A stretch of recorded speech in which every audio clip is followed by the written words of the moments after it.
नमस्कार, स्वागत है आप सभी का। इंडिया न्यूज देख रहे हैं आप। मैं हूं आपके साथ रोहित मुनेठा और इस वक्त मेरे साथ मौजूद हैं देश और दुनिया में योग की क्रांति लाने वाले स्वामी रामदेव जी। लेकिन आज से स्वामी जी के साथ एक और परिचय जुड़ गया है और उनकी संस्था पतंजलि के साथ एक और परिचय जुड़ गया है और वो ये है कि दुनिया में पहले शख्स, दुनिया में पहली संस्था जिसने कोरोना की दवाई बनाई।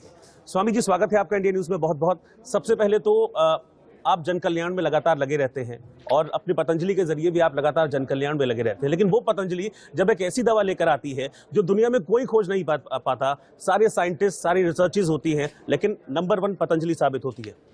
विनम्रता के साथ अपने ऋषियों के ज्ञान को, जो सारी दुनिया के लिए एक वरदान है, पहले तो उस ऋषि सत्ता को प्रणाम करता हूँ, अपनी ऋषि परंपरा को, वेद परंपरा को। दूसरी बात, इस देश के वो लोग जिन्होंने हमें ताकत दी, हिम्मत दी। इसमें जो है अपने उन पत्रकार भाइयों से, उन मीडियाओं से लेकर के और उन देश के लोगों से लेकर के, जिन्होंने एक किसान के बेटे से लेकर के, एक गुरुकुल के विद्यार्थी से लेकर के, एक अकिंचन सन्यासी से लेकर के, जो मैंने इन पिछले 3 दशकों में काम किया, उसमें साथ दिया।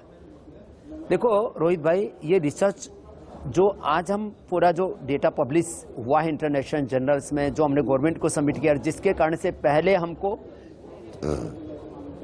कोरोना के लिए ये इम्यूनिटी बूस्टर का काम करेगी, ये हमें लाइसेंस मिला था। अब दवाई का भी कि ये कोरोना के लिए प्रिवेंशन भी है, ट्रीटमेंट भी है और उसके आफ्टर इफेक्ट्स को भी डील करने वाला, ये भी सब अब हमको मिल गया।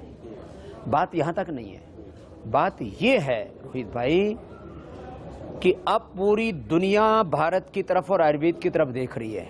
ये बात कोरोना में तो है, प्रिवेंशन है, जो वैक्सीन, ट्रीटमेंट नहीं। कोरोना होने के बाद में कोई वैक्सीन नहीं है, कोई दवाई नहीं है, WHO कह चुका है। कोरोना की पहली दवाई नहीं बनाई है। अब अगली बारी ये है कि वहाँ BP, sugar, thyroid, arthritis, asthma, hepatitis control करने के लिए दवाइयाँ, हमारे पास क्योर करने के लिए भी दवाइयाँ। अगला चरण ये है और उसके ऊपर भी पूरे साइंटिफिक रिसर्च हम पूरे कर चुके हैं। अभी तो वैदिक ज्ञान को आधुनिक अनुसंधान का पंख हमने ऐसे उड़ा दिया है कि अब ये सोने की चिड़िया बनकर के रहेगा भारत, और दुनिया को हम स्वास्थ्य देंगे, भारत को समृद्धि मिलेगी। 100 लाख करोड़ से ज्यादा का कारोबार और उसके नाम पर भी मौत का व्यापार, एक तरह से लोगों को लूटा जाता है। माने आप देखेंगे तो जिस तरह से पूरा ड्रग माफिया काम करता है, मेडिकल टेररिज्म और मेडिकल एनार्की इन्होंने फैला रखी है। हम इससे इस दुनिया को मुक्ति दिलाएंगे, उसका ये पहला एक परिदृश्य है जो आज छत्रपति शिवाजी महाराज की जयंती पर एक एविडेंस बेस्ड मेडिसिन के तौर पर, एविडेंस बेस्ड योग, आयुर्वेद और हमारी सनातन ज्ञान परंपरा को हम कैसे आगे लेके जा सकते हैं, वो काम हमने करके दिखा दिया है। अच्छा स्वामी जी, अभी आपने जो बात कही उसमें एक शब्द का आपने जिक्र किया, टर्म का, मेडिकल टेररिज्म। ये किस ओर इशारा है? देखिए, अनावश्यक दवा, अनावश्यक ऑपरेशन और ऐसी हार्मफुल दवाइयाँ, आप देखिए, आप लोगों को स्टीरॉयड दे करके लोगों की आंखें खराब हो गई, डायबिटीज हो गई, आर्थराइटिस हो गया है, और अलग अलग प्रकार की दवाइयों की कॉम्प्लिकेशंस, डिजीज की कॉम्प्लिकेशंस, ड्रग्स और ड्रग्स के साइड इफेक्ट्स, पूरा एक चक्रव्यूह है जो इसमें फंसा तबाह हो जाता है। आपने देखा कोरोना काल में भी 20-20 लाख रुपए का बिल मिल रहा है और साथ में डेड बॉडी। ये क्या है?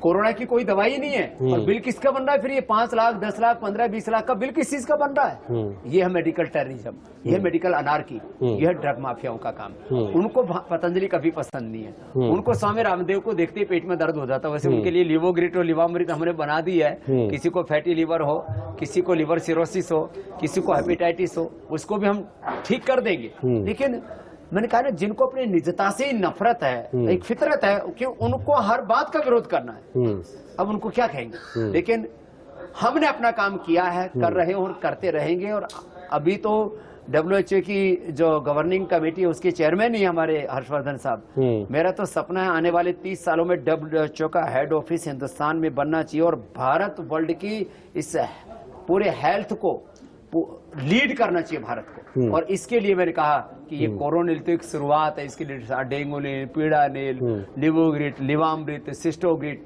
एक पूरी दवाइयों की मधुनाशिनी, मुक्तावटी, मेधावटी, हृदयामृत, पूरा का पूरा एक एक सीरीज हमने तैयार की है कि एलोपैथी की दवाओं का सशक्त विकल्प सस्टेनेबल हेल्थ पूरी दुनिया को देंगे। आत्मनिर्भर भारत से लेकर के दुनिया का प्रत्येक व्यक्ति आत्मनिर्भर बने आरोग्य के संदर्भ में, ऐसा हम काम कर रहे हैं रोहित भाई पतंजलि की ओर से। अच्छा स्वामी जी, यानी कि जो आपने बात कही एलोपैथी से कोई आपका बैर नहीं है, लेकिन मेडिकल टेररिज्म की खैर नहीं है, ये कह रहे हैं आप? हाँ देखो, लाइफ सेविंग ड्रग्स के तौर पर, कभी कोई ऑपरेशन के तौर पर एलोपैथी की जरूरत पड़े वहां एडॉप्ट करो ना। एक हार्मनी होनी चाहिए। पैथियों के साथ साथ ये भी तो सिंपैथी रखो कि भाई किसकी कब कितनी जरूरत है। और यदि ये हॉलिस्टिक अप्रोच रखी जाएगी तो मुझे लगता है दुनिया में लोगों की जिंदगी बड़ी आसान हो जाएगी। नहीं तो लोगों की जिंदगी में जिस तरह से, ये तो बीमारियों की बात की, मैं तो एक और बात इसके साथ जोड़ना चाहता हूँ। जिस तरह से genetic BP, sugar, thyroid, arthritis, heart की प्रॉब्लम जेनेटिक हो रही है, उसे कैसे बचेंगे? तो जेनेटिक बीमारियों की चैन को भी हम योग आयुर्वेद से तोड़ सकते हैं। तो ये आपस में योग, आयुर्वेद, प्राकृतिक चिकित्सा, होम्योपैथी, एलोपैथी, सारी पैथियों में भी 100 के करीब चिकित्सा पद्धतियां दुनिया में, इनमें भी हार्मनी होनी चाहिए, इनके अंदर भी एक सामंजस्य होना चाहिए, योग होना चाहिए।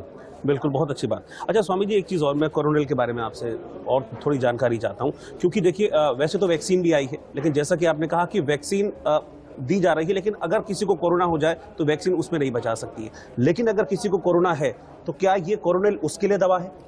कोरोना से बचाने के लिए भी, कोरोना होने के बाद उसके लाखों लोग अब तो ठीक कर चुके, पूरे के पूरे खानदान, पूरे के पूरे इंस्टीट्यूशंस को हमने ठीक किया है कोरोनिल के द्वारा। तो ये बहुत बड़ा काम है, ये छोटा काम नहीं है। ये बहुत बड़ी घटना है कि किसी को भी कोरोना हो जाए तो अब रोना धोने की जरूरत नहीं है, निराशा की जरूरत नहीं है। उनके पास अब ये इम्यूनिटी बूस्टर ही नहीं, दवाई भी है, ये कॉन्फिडेंस लोगों को आ जाएगा और लोगों के भीतर से भय खौफ खत्म हो जाएगा। तो क्या ये मतलब पूरा कोई कोर्स है, मतलब इसका जैसे एलोपैथी में होता है कोर्स है, दो है कि इतनी सी खा ली ना तो फिर निश्चिंतता है। और वैसे क्योंकि मैंने कहा प्रिवेंशन भी है, ट्रीटमेंट भी है और आफ्टर इफेक्ट्स को भी ठीक करती है। तो ये सारी एक कोरोनिल एक ऐसी खा ली, सुबह घर से निकल के खा करके, दिन भर आप अपना इंटरव्यू लेते फिरो, कोई अपना काम है, काम में जाओ, ऑफिस में जाओ, खेती बाड़ी में जाओ, दुकानदार है तो सैकड़ों लोगों से इंट्रैक्शन होता है, कोई दिक्कत नहीं है। तो ये एक एक खा लो। तो ये एक काम एक साथ तीनों काम कर रही है और मेडिकली इसको हमने प्रूव कर दिया है सारे क्लिनिकल कंट्रोल ट्रायल्स के साथ। अच्छा, जैसे एलोपैथी में होता है कि आप दवाई खाते हैं तो बहुत सारा परहेज भी होता है, इसमें कुछ परहेज है? कोई परहेज नहीं। जिनकी बहुत इम्यूनिटी वीक है, थोड़ा साथ में प्राणायाम भी कर लेंगे तो बॉडी और ज्यादा सपोर्ट करेगी। और मैं तो 3 बातें एक और कहना चाहता हूँ जी। जो वैक्सीन लगा रहे हैं ना वो भी इसको खा लें, क्योंकि वैक्सीन लगाने के बावजूद भी क्या होता है, वैक्सीन को लगाते हैं तो तुरंत लोगों को बुखार आता है, ये 99% लोगों को, उससे ही लोग उभर नहीं पाते। तो इसको खा करके वैक्सीन लगाएंगे तो कॉम्प्लिकेशंस नहीं आएंगे। दूसरी बात, वैक्सीन जिन लोगों ने लगवा ली है उनकी भी इम्यूनिटी को नहीं बढ़ा से एक्वायर्ड, आपके भीतर जो है वो कोरोना से लड़ने वाली एक जो है वो तो पैदा कर दी वैक्सीन ने, ताकत। लेकिन आपकी अंदरूनी ताकत कैसे पैदा होगी लंग की, और आपकी इम्यूनिटी कैसे स्ट्रोंग होगी? तो एंटीबॉडी जो है वो पैदा हो जाएंगे कोरोना के खिलाफ वैक्सीन से, लेकिन ये अंदरूनी ताकत को बढ़ाएगी। और जो लोग संक्रमित हो चुके हैं अभी और उसके बाद वो इसके कई प्रकार के कॉम्प्लिकेशंस, किसी को एल्जाइमर है, किसी को मेमोरी लॉस है, किसी को लंग फाइब्रोसिस है, किसी को और कई तरह की वीकनेसेस हैं, वो भी खा लें। और बच्चों के लिए आधी गोली, जो 10-12 साल के बच्चे एक गोली, एज ग्रुप का, और बच्चे, बड़े बुजुर्ग सब खा सकते हैं। तो बच्चे आधे, बड़े बच्चे 1, एडल्ट 2, और जिनको संक्रमण हो गया तो 2-2 गोली 3 बार खिलाते हैं, स्वासारी और कोरोनिल, और वो नाक में डलवाते हैं। ये बहुत वैज्ञानिक प्रक्रिया, इसीलिए पूरी दुनिया खोज नहीं पाई। उनके पास एक तरीका नहीं कि आदमी के अंदरूनी जो ताकत है, मैं कहता हूँ योग का और आयुर्वेद का और प्रकृति का सिद्धांत है, सब कुछ हमारे भीतर है। और ये सारे जो मायावी लोग हैं ये कहते हैं सब कुछ बाहर है। अब ये है एक फिलोसफिकल जो डिफरेंस है, और जो सब कुछ बाहर ढूंढ रहे हैं, और ऐसे कुछ लोग जिनको अपनी निजता से नफरत और भारत की सांस्कृतिक जो विरासत है उसके प्रति जिनके हृदय में गौरव नहीं है, रोहित भाई, वो लोग जो है पहले भी आलोचना कर रहे थे, अब तो उनके पास आलोचना करने के लिए कोई प्रश्न तो बचा नहीं है। और हमने कभी भी नॉन साइंटिफिक बात नहीं की, हमेशा साइंटिफिक बात की है। आप जून 2020 का जिक्र कर रहे हैं। और मैं तो पिछले 2.5 दशकों का जिक्र कर रहा हूँ, जब से लोग मुझे दुनिया जानते हैं, और मैं आगे के 50 सालों तक का भी बात कर रहा हूँ। मैं कभी भी किसी ढोंग, आडंबर, पाखंड, अंधविश्वास की बात नहीं करता था, ना करता हूँ, ना करूंगा। लेकिन योग, आयुर्वेद से लेकर के भारत और भारतीय ज्ञान परंपरा को आधुनिक अनुसंधान के साथ इसके द्वारा देश का, दुनिया के लोगों का भला करने का काम उससे मैं क्यों ना करूं, उसको करूंगा, करता। अच्छा, एक चीज और, ये आपकी जो कोरोनिल है, इसको लेने के बाद क्या वैक्सीन लगाने की जरूरत नहीं है? देखिए, पहली बात तो ये है कि जिन लोगों ने खाई उनको कोरोना हुआ ही नहीं, जिनको हो गया उन्होंने मिटा भी लिया, कोरोना के कॉम्प्लिकेशंस भी ठीक कर लिया। अब यह लोगों के सामने 2 विकल्प है, ससरी खाते रहे, ये तो प्रकृति की देन है, कोई कॉम्प्लिकेशंस, इसकी टॉक्सिसिटी सब चेक कर चुके हैं आपके सामने। अब वैसे वैक्सीन सबको मिल भी नहीं रही है, जिनको नहीं मिल रही वो खा ले, और जो चाहते हैं कि वैक्सीन लगवानी नहीं वो भी खा ले।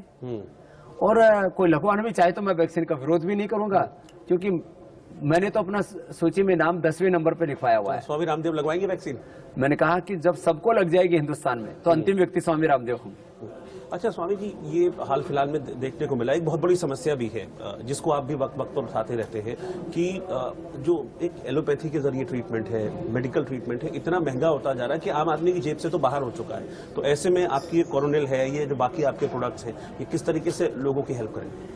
देखिए, वो हर महीना अस्पताल अगर पहुंच जाए एक आदमी, एक नॉर्मल बीमारी में भी तो 2-4 बहुत बड़ा प्रश्न उठाया रोहित भाई आपने, ये बहुत बड़ा प्रश्न है। 3 से 5 हजार रुपए की तो मंथली दवाइयां फिक्स है लोगों की, बीपी की, शुगर की, थायराइड की, कोलेस्ट्रॉल की, एंजाइटी की, डिप्रेशन की, नींद की, गैस की, एसिडिटी की।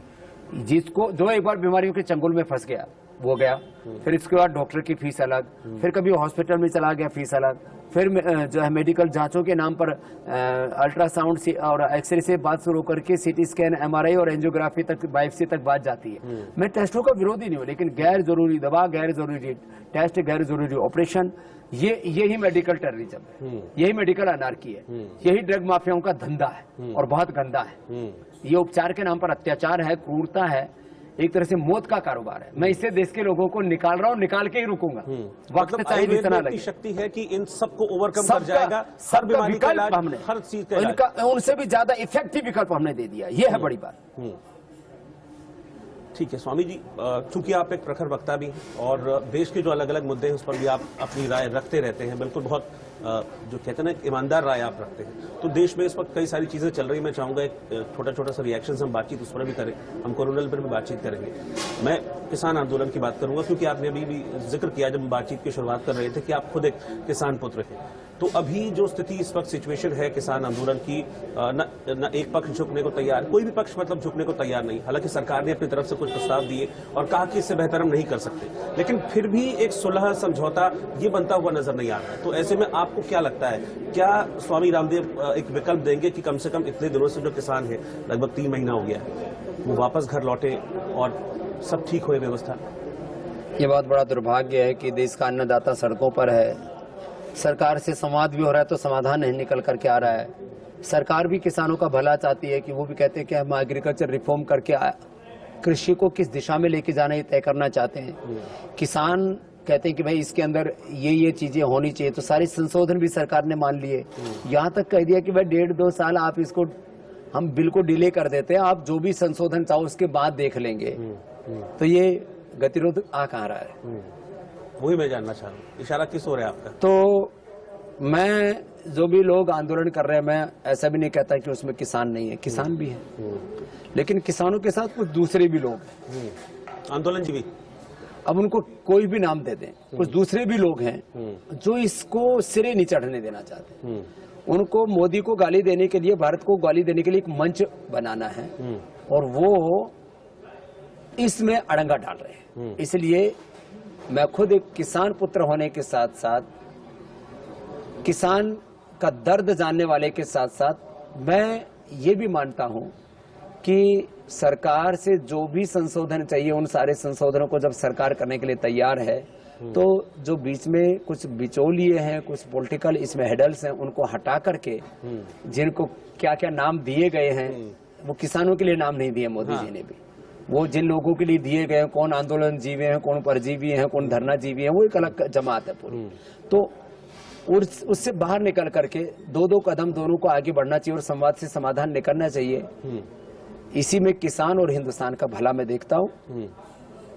हट तो छोड़ना पड़ेगा दोनों तरफ से। तो मतलब आपको किसानों को संदेश है कि हट छोड़े और जो बहुत मैं सारी किसान और सरकार दोनों से समान रूप से कह रहा हूँ कि दोनों हट छोड़ करके आगे बढ़े, और दोनों तरफ से बढ़ भी चुके थे लोग, अभी भी बढ़ने के लिए तैयार है, लेकिन कोई है जो रोक रहा है। हाँ, उनको हटाना पड़ेगा रास्ते मतलब से। कोई है जो किसानों को बहका रहा है, उनको हटाना पड़ेगा, उनको रास्ते से हटाना पड़ेगा, तब हल निकलेगा। लेकिन पेट्रोल डीजल का हल कैसे निकलेगा स्वामी जी? हम देख रहे हैं कि ये बड़ा खतरनाक है, ये अच्छा नहीं है। इससे भी बहुत लोगों का बीपी बढ़ रहा है, शुगर बढ़ रही है, स्ट्रेस बढ़ रहा है, और एक साथ हम मुक्तावटी, मधुनाशिनी, बीपी ग्रिट, मधु ग्रिट सब दे रहे हैं, अनुलोम विलोम कपाल भाती भी करा रहे हैं, लेकिन जो है बहुत लोगों ने बहुत तरह के कार्टून भी बना दिए हैं कि जो है शीर्षासन जी का जिक्र कर रहे हैं आप। शीर्षासन करोगे तो 90 के 6 रुपए दिखेंगे या 9 रुपए दिखेंगे। तो खैर ये बात मजाक की नहीं, हकीकत है कि बेहताशा दाम नहीं बढ़ने चाहिए, और सरकार को टैक्स तो चाहिए देश चलाने के लिए। तो अब सरकार मेहरबानी करके धीरे धीरे इसको नीचे लाए, और लोग भी, अभी गडकरी साहब भी कह के गए कि इलेक्ट्रॉनिक व्हीकल भी लेकर के आ रहे हैं, और कम से कम लोग जो है पैदल चलना शुरू करें, थोड़ा साइकिल पर आ जाएं, कम से कम व्हीकल यूज करें, तो थोड़ा सा कम कंजम्पशन करें, तो कुछ समाधान तो निकलेगा। बाकी तो महंगाई की मार तो पड़ी है। बिल्कुल महंगाई की मार पड़ी है। चलिए, पेट्रोल का विकल्प हो सकता है, इलेक्ट्रॉनिक व्हीकल, लेकिन अभी जो सप्लाई चेन है वो तो डीजल के माध्यम से चलती है, हम जानते हैं। अगर डीजल के दाम पे कंट्रोल नहीं हुए, क्योंकि डीजल और पेट्रोल लगभग बराबर है, 8-10 रुपए का अंतर है, तो ऐसे में तो और फिर महंगाई बढ़ेगी। तो सरकार को अभी जैसे दूसरे काम धंधे, बिजनेस, कुछ चीजें बंद हुई थी, अब जब शुरू हो जाएंगी तो सरकार क्या इनकम का सोर्स दूसरी तरफ से जैसे बढ़ेगा तो इधर हाथ हल्का होगा। दाम कम होने चाहिए, लेकिन पब्लिक पे जोर तो हाँ, दाम कम होने चाहिए, और बाकी जो धंधे हैं दूसरे, और जो आत्मनिर्भर भारत के लिए, भारत का के तमाम तरह से भारत को के अंदर मैन्युफैक्चरिंग से लेकर के अलग अलग क्षेत्रों में जो काम होना चाहिए, लोगों को रोजगार भी मिलेगा। आर्थिक समृद्धि के टैक्सेशन के दूसरे स्रोत जो है उधर भी और सरकार को ध्यान देना चाहिए, जिससे कि कम से कम हमको इंपोर्ट करनी पड़े चीजें। बाकी हम वर्ल्ड को, जैसे आज से 18वीं शताब्दी तक हम 25 से 30% वर्ल्ड को जो हम सप्लाई किया करते थे, इतना बड़ा मैन्युफैक्चरिंग हब था, तो उस दिन आगे बढ़ेंगे तो इधर कम हो जाएगा। खैर, आपने आत्मनिर्भर भारत का जिक्र किया, और उसमें आपकी पतंजलि का मुझे लगता है कि बहुत बड़ा योगदान है, क्योंकि इतना बड़ा सेटअप आपने लगाया है, इतनी नौकरियां जनरेट कर रहे हैं, आयुर्वेद को आप प्रमोट कर रहे हैं। आगे के लेकर क्या प्लान है? अगर मैं कोरोनिल को लेकर ही करूं तो उसको आगे को लेकर 150 से ज्यादा देशों में अब ऑफिशियली जा सकेगी कोरोनिल, और इसके साथ साथ जो हमने hair care, dental care, skin care, food products, non food के प्रोडक्ट्स, अलग अलग चीजें बनाई हैं, और पतंजलि रुचि सेवा को भी टेक ओवर कर लिया है, जिसके कभी 6-7 रुपए के शेयर के भाव हुआ करते थे, अब 600-700 के भाव उसके चलते हैं बाजार में। मीन्स हमने जो भी किया, आज 25,000 करोड़ से ज्यादा का एक स्वदेशी साम्राज्य सेवा के लिए खड़ा किया। अर्थ सारा परमार्थ के लिए है, प्रॉस्पेरिटी फॉर चैरिटी के संकल्प के साथ हमने काम किया। तो मुझे लगता है पतंजलि एक आत्मनिर्भर भारत की बहुत बड़ी प्रेरणा बनकर के उभरी, और भी लोग कोशिश करनी चाहिए और करेंगे, और इन एमएनसीज के सामने खड़े होंगे, ईस्ट इंडिया कंपनी से लेकर के, और आज जितने भी एमएनसीज या देश में है, उनकी आर्थिक और सांस्कृतिक लूट और गुलामी से देश को बचाने के लिए लोग आगे आएंगे। रोहित भाई, क्योंकि देखिए, कोरोना टाइम, मैं ये नहीं कहूंगा कि चला गया है, कोरोना का टाइम अभी भी है, कुछ केसेस कोरोना के लगातार आ रहे हैं, लेकिन ठीक है, भारत ने बहुत अच्छी तरीके से कोरोना को कंट्रोल किया है, और अब मामले धीरे धीरे कम हो रहे हैं। लेकिन जरूरत तो सबको है कोरोना की दवाई की, मानते हैं, और वैक्सीन अभी सब 135 करोड़ लोगों को मिल जाएगी बहुत जल्द, इसकी पॉसिबिलिटी बहुत जल्द नजर नहीं आती। तो ऐसे में आपकी कोरोनिल कैसे न सिर्फ हिंदुस्तान की बल्कि पूरे विश्व की मदद करेगी, इसलिए मैंने कहा कोरोना से निपटने में? 1 गोली स्वासारी, 1 गोली कोरोनिल सुबह खाओ, 5-5 मिनट कपालभाति अनुलोम विलोम करो, कोरोना ही नहीं, हर बीमारी से लड़ने की ताकत आपको मिल जाएगी। ये ताकत है अपने ऋषियों के ज्ञान की, जो वरदान है पूरे जहान के लिए। तो इसलिए कुछ चीजों में अपने को बस मूलभूत थोड़ा सा परिवर्तन करना है, और योग आयुर्वेद की प्रतिष्ठा से लेकर के भारत की प्रतिष्ठा भी बढ़ेगी, और लोगों में जो अलग अलग कोरोना से लेकर के बीमारियों का जो खौफ है जी उससे भी मानवता बच सकेगी रोहित भाई। स्वामी जी, एक लास्ट कमेंट आपका, क्योंकि अब बंगाल के चुनाव आने वाले हैं और हम देख रहे हैं कि पॉलिटिक्स किस लेवल की हो रही है और क्या क्या नहीं कहा जा रहा। खासतौर पर मैं पश्चिम बंगाल में अगर मैं ममता बनर्जी की बात करूं, या जिस तरीके के कमेंट्स हो रहे हैं, जिस तरह की हिंसा हो रही है, अभी हमने देखा एक मंत्री पर बॉम्ब से हमला हुआ, बीजेपी के कुछ कार्यकर्ताओं पर हमला हुआ, अटैक हुआ, इसको लेकर आप क्या कहेंगे? राजनीति जो हो रही है ये बहुत मतलब शब्दों के लिहाज से भी, आचरण के लिहाज से भी बहुत, राजनीति में इतना पतन नहीं होना चाहिए कि हम खून खराबा करने लग जाएं, एक दूसरे से नफरत करने लग जाएं। राष्ट्रहित की राजनीति होनी चाहिए और जो राजनीति में हार जीत है वो भी लोकतांत्रिक मूल्यों के साथ होनी चाहिए जी। युद्धस्व विगत ज्वरे, माने युद्ध हो लेकिन योग पूर्वक हो, उसमें मूल्य आदर्शों समझौतों के साथ कोई समझौता ना किया जाए, मानवता का गला न घोटा जाए और देश सबसे ऊपर रहना चाहिए इसमें।